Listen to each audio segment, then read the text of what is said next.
et d'espérance. Déchirure du voile du temple. Au moment même où Jésus rendit son esprit, le voile du temple se déchira de haut en bas. Ce voile, qui séparait le Saint des Saints du reste du temple, symbolisait la barrière entre Dieu et l'humanité. Lorsqu'il se déchira, c'était comme si Dieu ouvrait les portes du ciel à tous, permettant l'accès direct à sa présence. La mort de Jésus ne nous a pas seulement rachetés, mais elle nous a aussi accordé le privilège de nous approcher de Dieu de manière personnelle, sans intermédiaire. La déchirure du voile marqua la fin d'une ère et le début d'une autre. Avant, seul le grand prêtre pouvait entrer dans le Saint des Saints, une fois par an, pour offrir des sacrifices pour les péchés du peuple.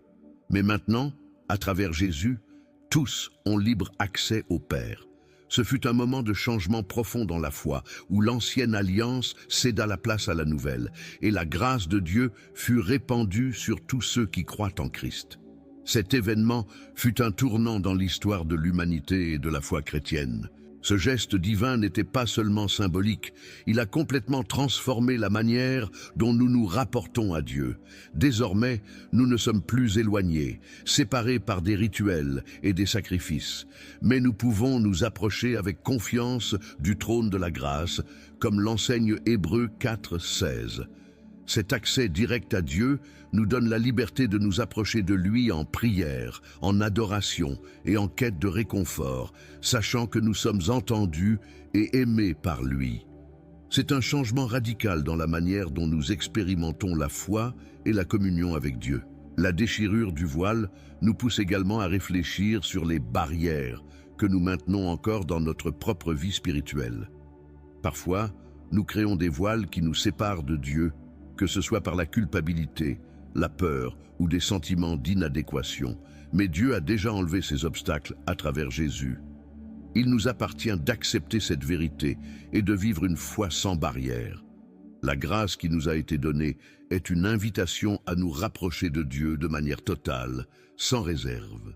Ce moment nous rappelle l'importance de ne pas construire des barrières là où Dieu les a déjà enlevées. Comme le dit la deuxième lettre aux Corinthiens, chapitre 3, verset 16.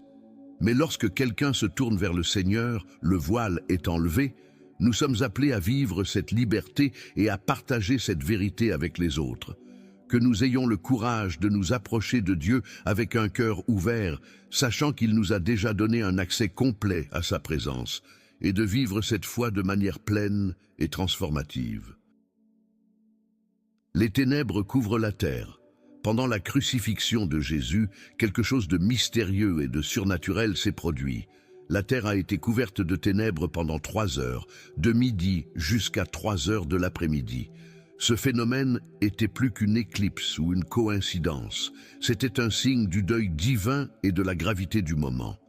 Dieu montrait au monde le poids du péché et la gravité du sacrifice de son Fils. Ces ténèbres représentaient le jugement du péché que Jésus portait dans son corps à cet instant. Les ténèbres symbolisent également la séparation momentanée entre Jésus et le Père. Sur la croix, il a crié « Mon Dieu, pourquoi m'as-tu abandonné ?» Matthieu 27, 46. Ce moment de ténèbres exprimait l'abandon que Jésus a ressenti en portant le péché de toute l'humanité. Lui, qui n'avait jamais connu le péché, est devenu péché pour nous, afin que, en retour, nous puissions être réconciliés avec Dieu. L'obscurité reflétait cette profonde agonie et le prix qui était payé. Ces ténèbres n'ont pas seulement couvert la terre, mais aussi le cœur de ceux qui assistaient à la crucifixion. L'atmosphère sombre était le reflet de la perte qui se produisait. Assister à la souffrance du Fils de Dieu de cette manière ébranlait profondément la foi et la compréhension de tous ceux qui étaient présents. Cette obscurité rappelait la profondeur de la séparation entre Dieu et l'homme, une séparation qui ne pouvait être surmontée que par le sacrifice de Jésus. Ce phénomène surnaturel nous amène également à réfléchir aux ténèbres spirituelles qui peuvent couvrir nos vies en temps d'angoisse et de douleur. Tout comme la terre a été couverte de ténèbres, nos cœurs peuvent parfois traverser des périodes d'obscurité. Cependant, tout comme ces ténèbres ont pris fin, notre espoir renaît également en Christ. Il a affronté les ténèbres les plus profondes pour nous amener à la lumière. Et cette lumière, comme le rappelle Jean chapitre 1, brille dans les ténèbres, et les ténèbres ne l'ont pas vaincue. Ces ténèbres nous invitent à réfléchir à la manière dont nous réagissons face aux adversités de la vie.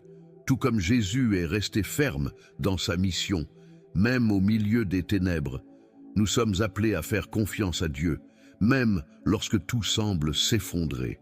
Que nous puissions apprendre de ce moment, sachant qu'après les ténèbres, la lumière de Dieu brille toujours à nouveau, apportant rédemption et nouvelle vie. La révélation du soldat, au milieu de tant d'événements